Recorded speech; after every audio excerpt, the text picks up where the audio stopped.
Nah, jadi handbacker ini menciptakan kucing yang mirip dengan anjing. Harga tertinggi yang sudah pernah teradop itu 60 juta rupiah.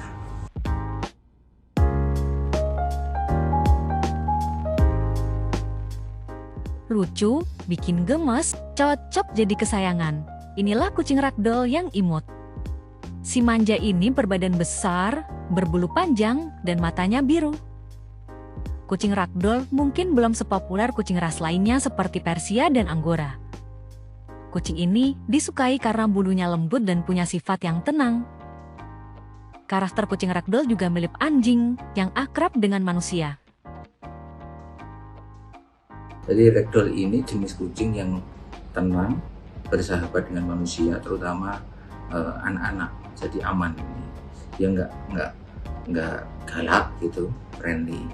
Bahkan kalau untuk owner sendiri, ragdoll ini bisa benar-benar jadi teman di rumah. Ragdoll itu konon adalah ras kucing yang diciptakan oleh Ann Baker. Ann Baker itu di Amerika sana. Jadi Ann Baker ini kepengen menciptakan hewan peliharaan dalam hal ini adalah kucing yang mirip anjing, karena kita semuanya tahu bahwa tidak semua orang itu bisa berinteraksi secara langsung dengan anjing, misalnya terutama bagi kaum muslim ya. Nah, jadi Ann Baker ini menciptakan kucing yang mirip dengan anjing.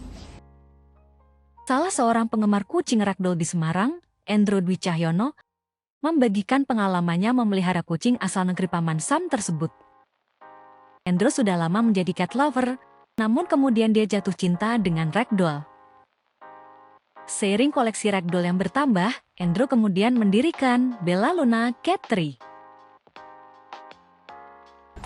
Ya, kira-kira sudah sejak tahun 2019 ya, saya hobi kucing, dalam artian kalau cat lover udah dari dulu.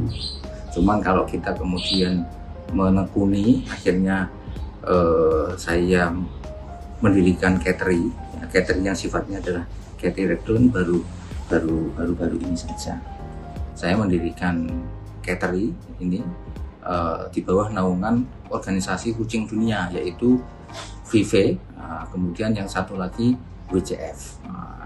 Ini kita harus ternak dengan norma-norma etika yang sudah disusun sedemikian rupa. Tidak boleh mengawinkan kucing dengan kucing yang campuran. Kita harus menjaga kemurnian rasnya.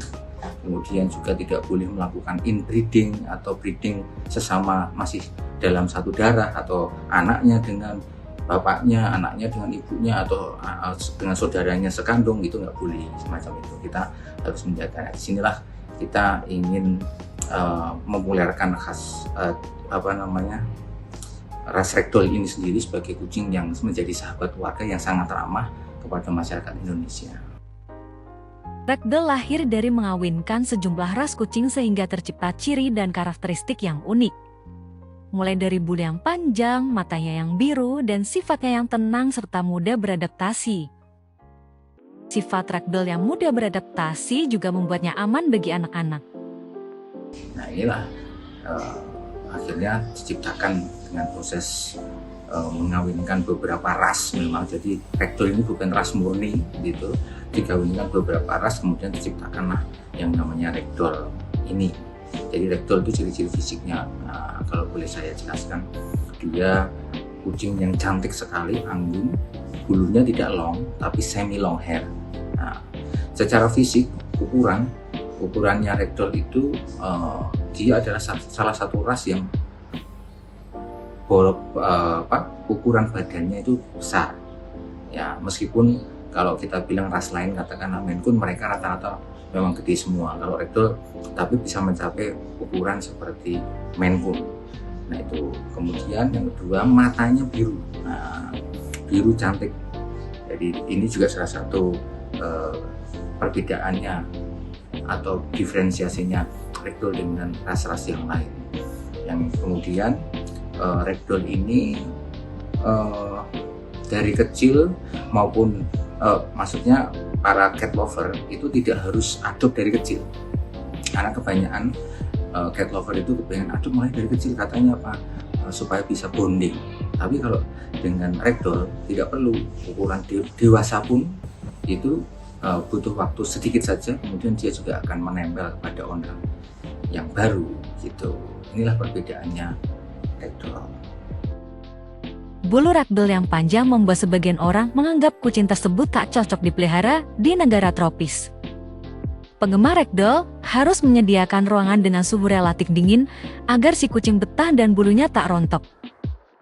Suhu di Indonesia yang cenderung panas menjadi salah satu tantangan dalam memelihara ragdoll. Seperti ragdoll ini kan nggak long hair, semi long hair. Mereka bisa tetap cantik kok meskipun di Indonesia ya. Yang penting diberikan suhu yang sejuk saja, tidak perlu harus dingin banget, enggak. Sejuk saja dan stabil. Nah, di dalam ruangan paling tidak 27-28 derajat sudah cukup. Nah, itu akan menjaga kestabilan. Tentunya pasti berbeda lah kalau ragdoll di Asia, khususnya tidak hanya di Indonesia. Ini tantangan ini tidak hanya di Indonesia, di Asia yang cenderung panas jika dibandingkan dengan Eropa atau negara-negara dingin lainnya pasti berbeda pertumbuhan bulunya, karena fungsinya bulu ini kan untuk protek tubuh terhadap suhu yang tinggi. Ragdoll banyak dikenal sebagai kucing sultan. Harganya berada di atas kucing ras lainnya. Endro menyebut harga kucing ragdoll di atas harga kucing British Shorthair. Bahkan dia pernah menjual seekor ragdoll seharga 60 juta rupiah. Ya, kalau ragdoll ini memang dia memiliki kelas tersendiri di atas BSH. Saya bilang karena saat ini ras yang paling populer di tanah air adalah BSH. Jadi harganya ragdoll selalu di atasnya BSH untuk saat ini. Ya, rata-rata kita maksudnya kita lepas adop di senilai mulai 25 juta rupiah.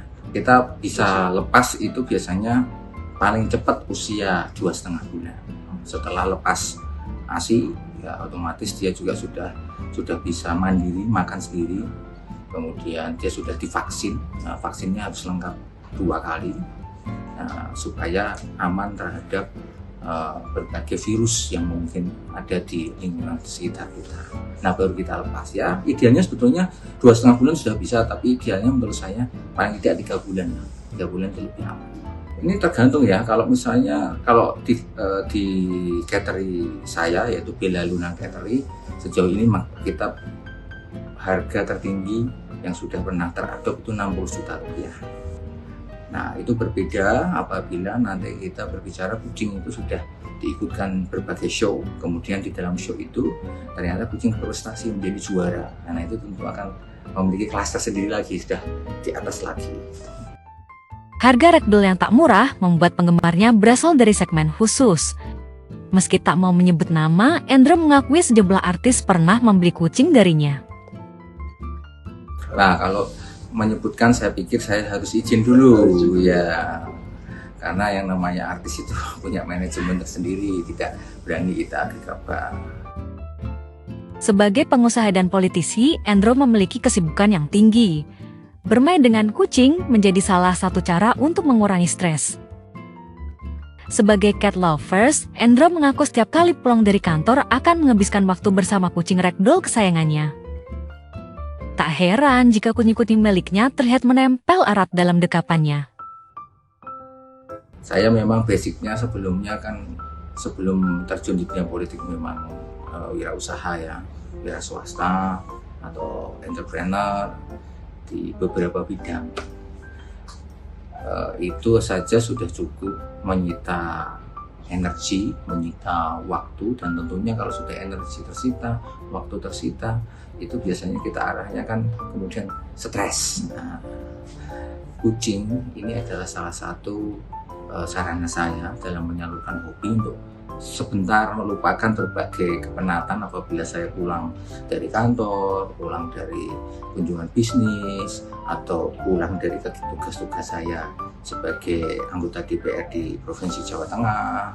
Itu seketika pada saat saya bertemu dengan kucing-kucing yang saya sayangi ini, tentunya setelah ketemu anak-anak yang saya cintai dan istri saya, ini juga cukup efektif untuk melonggarkan pikiran yang kencang, kemudian mengendurkan stres. Nah ini dari sinilah. Nah, jadi tidak semata-mata kita di sini untuk jual beli ya, tapi ini juga ada bagian dari passion, ya, passion saya.